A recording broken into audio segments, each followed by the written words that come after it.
Hey all, J-Man here. Let's talk about J. Garrick the Flash, number 2. We're going to look at this digitally. I do have this comic waiting for me in my pull box and my pull list at my comic shop. I have not been able to get to the comic shop yet, so we're going to review it digitally, but I will have this in physical form. I do believe in supporting the comic shop, so make sure you guys are doing it as well. Let's talk about this using my space system: story, pacing, artistry, characters, enjoyment. Each category gets a score between 0 and 2. 2 is the best you can get. If I give this comic a 10 out of 10, that doesn't mean that this comic is better than Watchmen or like Alan Moore's run on Swamp Thing. I'm just saying, based on your expectation levels and what you want out of this comic, you'd get that score. So a pass is like a 5 or 6 out of 10. That's just a pass. Every comic needs to be a 5 or 6, or otherwise, why the hell are you buying it? If you get below a 5, that means you're not even trying, okay? 5, 6 out of 10 means you're trying, right? 7 or 8 is like, wow, that's awesome, okay? So really, comics should be in the 7 or 8s, right? 9 or 10, that's really special. I think this comic actually is very special. Now, again, very personal to me because I love the Golden Age characters, especially Alan Scott Green Lantern and especially J. Garrick Flash. And I also like Sandman and Dr. Midnight are pretty cool too.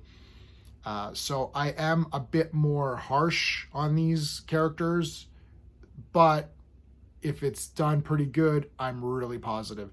So sometimes I review these, I might be really harsh. Like I was very harsh on the Alan Scott Green Lantern #1 comic. I thought that made Alan Scott look very weak, you know, with J. Edgar Hoover blackmailing him into joining the JSA, which he should want to be part of. After his lover dies, he like goes insane and can't handle it. I'm like, this is not the Alan Scott that I know. Alan Scott is a very strong person. He would not be this weak-minded, and I think the comic really made him look silly and stupid. However, this J. Garrick is more of a fun comic, and I'm reviewing it based on the fun factor. So with that said, I'm going to give the storyline, this is crazy, I'm going to give the storyline a 2. I mean, there's not real, look, okay, it really probably shouldn't be a 2 out of 2, to be honest. It's probably more like a 1. But I really like the way Judy, like, so Judy's back, they have no memory of her, and slowly all of these memories are coming back to Jay and Joan. And in the meantime, Judy's just trying to fit in. And this is kind of a fun comic because it's Judy just going to the mall with Stargirl and they're having fun. Oh, let's go to the food court. And, you know, I kind of liked it. I mean, it's a bit goofy, but it's fun. And I felt that they did well. I'll talk about the characters momentarily. And then you've got, well, they show this on the cover, so this isn't really a spoiler. They show Robert. This guy looks pretty damn cool to me. I don't know. It was really fun. They fight that guy. So they show him. They show the JSA fighting in the beginning, and then they flash forward. And pacing, I'm giving the pacing a bloody 2 out of 2. Man, this was fast paced. There's fighting in the beginning. There's a lot of cool, funny, cute character stuff in the middle. And then there's fighting at the end. It's almost the perfect, like, you know, like page structure, right? Just as the fight, you're like, okay, that was a good fight. You got some story, and then boom. Once you're like, okay, I get it. They're having fun. Right back into fighting. The artistry, I'm gonna give it 2 out of 2, which seems crazy. It's tough to see on the iPad. It's better when I have the real comic, but like, look at that. That's really neat. Again, I'm not saying the art in this comic is better than Neil Adams or Alex Ross or something. What I'm saying is that for this comic, it really fits for me. I think Judy looks really cool. You know, I love the way that they're drawing the old Jay and Joan. They look really nice. It's a happy couple. You know, I'm tired of this, like, oh, there's got to be forced drama. There's no forced drama in this comic. It's fun, right?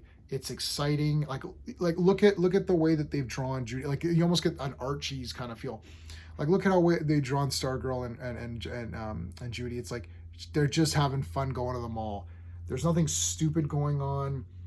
They didn't, you know, they're not making fun of, oh, the old times are terrible. And like, they're not doing any of that. It's just that she's eating a whole bunch and she burps and everything. It's really fun to me. So yeah, I love the art here. And speaking of art, check out my awesome shirt. I can't even show you the whole thing. It's printed all over with every Legion of Superhero character on it. This is from our channel sponsor called beardedshirts.com. The link is in the description of this video, plus my other videos and live streams.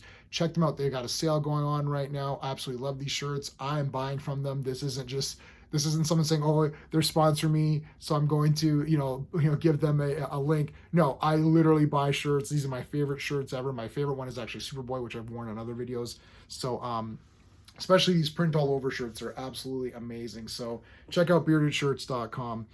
All right, let's talk about the characters. Man, I'm giving the characters a 2 out of 2. This is crazy. Okay, look, I love Judy. I don't know. I was in such fear that they're going to ruin this character in some way and say, oh, she's an idiot, or it's just bad or whatever.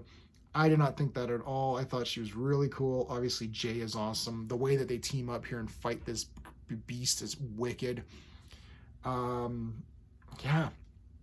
Enjoyment factor, I'm going to give it a 2 out of 2. I'm giving this sucker a 10 out of 10. I absolutely loved it. It's great. Nothing bad to report here. This might be my comic of the week, maybe of the month. I don't know. But I will yet again say I love the Golden Age characters. The first statue I ever bought was Alan Scott. The second statue I ever bought was Jay Garrick and Barry Allen running. You know that famous cover with the kind of the bricks? It's like a wall, and they're running to save that guy from that pillar that's about to hit him. They're both running. I have a statue of that entire scene. So I love the Golden Age characters. I think they're doing great in this solo comic for Flash. So there you go. If you enjoy my space rating system, give me a like, consider subscribing, and also we do have memberships open now, so that's another way you can support the channel. We do giveaways as well for the memberships from Bearded Shirts, our sponsor, so check that all out. We do great live streams. We're doing Legion of Superheroes live stream every Monday, which is awesome, and Fridays are crazy. We're doing Jack Kirby stuff right now. We're going to be doing Frank Miller Daredevil pretty soon, so stay tuned for that one. But yeah, I want to thank everybody. We've got some other videos that other reviews that you can check out on the side here. That's it. Until next time.